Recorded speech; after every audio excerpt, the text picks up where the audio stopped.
और जब बाली नहीं निकला, उस गुफा के द्वार से एक विशाल रक्त की धारा को बहते हुए देखा। सुग्रीव जी को लगा कि बाली मारा गया, तो सुग्रीव जी उसमें पत्थर लगा करके वहां से भाग गए। तो सबसे पहले गुफा के द्वार से भागे। दूसरी बार जब बाली वहां से आ गया मायावी को मार करके, और यहाँ देखता है कि सुग्रीव मेरे राज सिंहासन पर बैठा हुआ है, तो बाली बड़ा क्रोधित हुआ और लगा सुग्रीव को मारने। इतनी पिटाई की कि सब कुछ ले लिया, यहाँ तक कि सुग्रीव जी की पत्नी को भी बाली ने ले लिया और मार करके वहां से भगाया। तो सुग्रीव जी फिर वहां से भाग ही गए, लौट करके नहीं आए, वहां से भागे। रिपुसम मोहि मारस अति भारी, हर लीने सर्वस्व अरुनारी, ताकि भय रघुवीर कृपाला, सकल भुवन में फिरो बिहारा। ये दूसरी बार भागे, तीसरी बार यहाँ भागने की सोच रहे हैं, और चौथी बार तब भागते हैं जब बाली और सुग्रीव का युद्ध हुआ। तो मुष्टि प्रहार वज्र सम लागा, तब सुग्रीव विकल होए भागा। तो सुग्रीव के जीवन में जब जब समस्या आई है, जब जब संकट आया है, तो वह वहां से भाग जाते हैं, उसका सामना नहीं करते। आज भगवान ने विचार किया अगर सुग्रीव मुझे देख करके भाग जाएंगे तब तो फिर इनका जीवन व्यर्थ है। हनुमान ने भी विचार किया, क्योंकि श्री हनुमान जी महाराज का काम क्या है? श्री हनुमान जी महाराज का काम है भक्ति के अंतःकरण के संदेह को मिटा करके उसके हृदय में विश्वास स्थापित करना।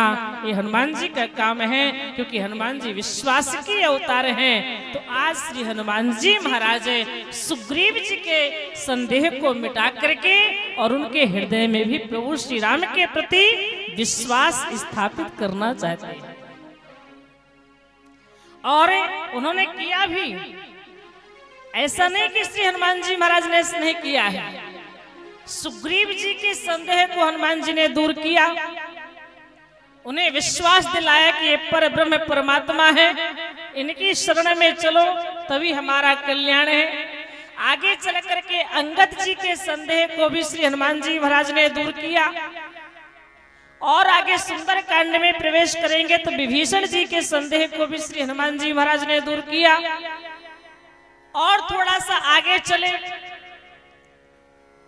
तो आदि शक्ति माता श्री जानकी जी के संदेह को भी हनुमान जी ने दूर किया है। और उत्तर कांड में चलेंगे तो भरत जी के संदेह को भी दूर करने वाले श्री हनुमान जी महाराज। ये प्रसंग आपको श्रवण करने को मिलेगा, कैसे कैसे श्री हनुमान जी महाराज ने सबके जीवन का संदेह मिटा करके उनके अंतःकरण में विश्वास को स्थापित किया। क्योंकि बिना विश्वास के भगवान की भक्ति नहीं हो सकती है, और भक्ति के बिना भगवान की कृपा नहीं हो सकती है। इसलिए श्री हनुमान जी महाराज का काम है, जितने भी भक्त यहाँ वहाँ भटक रहे हैं, दुखी हैं, दीन हैं, संदेह को लेकर के घूम रहे हैं, वो सब को ला करके भगवान की शरण में पहुंचा देते हैं। और हनुमान जी महाराज का जो प्रभाव है केवल त्रेता युग में नहीं है, चारों युग प्रताप तुम्हारा है, प्रसिद्ध जगत उजियारा। चारों युग में श्री हनुमान जी महाराज का प्रताप है। आज भी वो किसी न किसी रूप में यहाँ पर बैठ करके भगवान की सुंदर कथा का रसपान करते हैं। तो सुग्रीव जी का जीवन जो धन्य हुआ है ये हनुमान जी महाराज की कृपा से। अगर आज हनुमान न होते तो सुग्रीव परमात्मा से बहुत दूर चले जाते, ये भाग जाते, ये भागने में बड़े निपुण हैं, भगवान से बहुत दूर चले जाते, फिर इनका उद्धार कैसे होता। लेकिन सुग्रीव में भी एक विशेष, भले कोई विशेषताएं ना हो, लेकिन एक विशेषता जरूर है कि उन्होंने अपनी दृष्टि पर विश्वास नहीं किया। उन्होंने कहा मेरी दृष्टि धोखा खा सकती है, लेकिन संत की दृष्टि कभी धोखा नहीं खा सकती। तो हनुमान जी महाराज की ओर देख करके कहा कि आप पता लगाओ ये कौन है।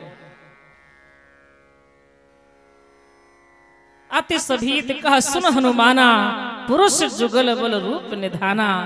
धर बट रूप देखते जाई, कह सु जाए जी सैन बुझाई। आप यहाँ से जाइए और जाकर के पता लगाइए कौन है।